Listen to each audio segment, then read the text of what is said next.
నువ్వు కన్న కలలే నిజమవుతాయి చూడు, అందుకే ఉన్నాడు ఈ నాన్నే తోడు.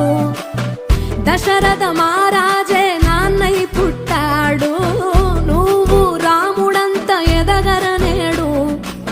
చరితలు ఎన్నడు చూడని మమతల గూడే వీధిరో, సంపద అంటే ఏదో కాదురో, ఇంతకు మించి